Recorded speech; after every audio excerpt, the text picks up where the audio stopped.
మహారాష్ట్రలో అయితే బీజేపీ అయితే భారీ విజయం సాధించిందండి. ఎవరైతే ఇంతకుముందు ఎంపీ సీట్లు ఏదైతే జరిగిందో ప్రధానమంత్రి ఎలక్షన్ జరిగినాయి గదా!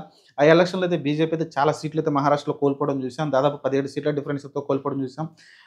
పర్సెంటేజ్ ఇద్దరు ఓట్ల పర్సెంటేజ్ సేమ్ ఉన్నప్పటికీ ఓట్లలో డిఫరెన్స్ కారణంగా అక్కడ నియోజకవర్గాల్లో డిఫరెన్స్ కారణంగా అయితే వాళ్ళైతే 17 సీట్లయితే కోల్పోవడం చూసాం. అదే ఇంపాక్టు మెయిన్ ఏదైతే వాళ్ళకి లీడ్ రావాల్సిందో దాదాపు బీజేపీ సొంతంగా లాస్ట్ టైమ్ 303 సీట్లు సొంతంగా సంపాదిస్తే ఈసారి చాలా తక్కువ సీట్లకే వాళ్ళైతే కరెక్ట్ కావడం చూసాం. 250 సీట్లు కూడా రాలేదు వాళ్ళకైతే ఎంపీ సీట్లయితే. దాన్ని ఇంపాక్ట్ చాలా ఇప్పుడు మహారాష్ట్ర అసెంబ్లీ ఎన్నికలు కూడా ఉంటుందనుకుంటే అలాంటిదేం లేదు.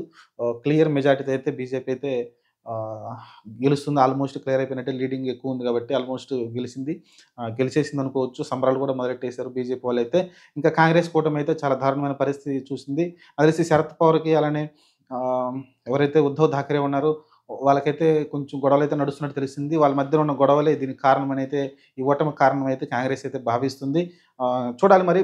ఇంక ఇటు పక్క చూసుకుంటే బీజేపీ చాలా స్ట్రాంగ్‌గా నిలబడింది. బీజేపీ ఇప్పుడు డిసైడ్ ఫ్యాక్టర్‌గా నిలవబోతుంది. ఎందుకంటే బీజేపీ కూడా చాలా మంచి వాళ్ళు పోటీ చేసిన సీట్‌లో ఆల్మోస్ట్ గెలిచే ఛాన్స్ అయితే క్లియర్‌గా ఇక్కడ చూస్తే కనిపిస్తుంది. ఆల్మోస్ట్ గెలిచేసినట్టు వాళ్ళందరూ కూడా కనిపిస్తుంది క్లియర్‌గా. భారతీయ జనతా పార్టీ విజయం అనేది దేశానికి ఎంతో అవసరమనైతే వాళ్ళైతే భావిస్తూ ఉన్నారు.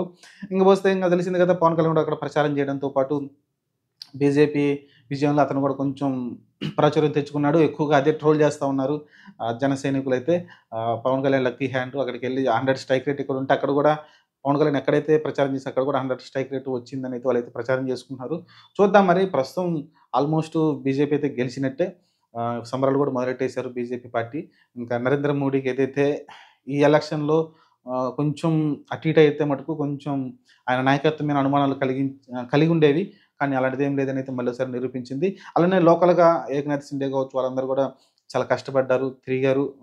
అలాంటి కొన్ని కొన్ని చిన్న చిన్న గొడవలొచ్చినప్పటికీ ఎవరైతే అజిత్ పవార్ తోటి చిన్న చిన్న కొన్ని సంఘర్షణలు జరిగినప్పటికీ వాటన్నిటిని సరి చేసుకొని ముందుకైతే ఎళ్లారు.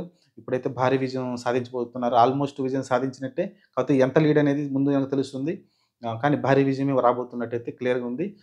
ఉన్న లీడింగ్ సీట్లన్నీ కూడా ఆల్మోస్ట్ గెలిచేలా కనిపిస్తుంది బీజేపీ అయితే. చూద్దాం మరి ప్రస్తుతం అయితే మహారాష్ట్రలో అయితే ఆల్మోస్ట్ కాంగ్రెస్‌ని లేకుండా చేసేస్తుంది.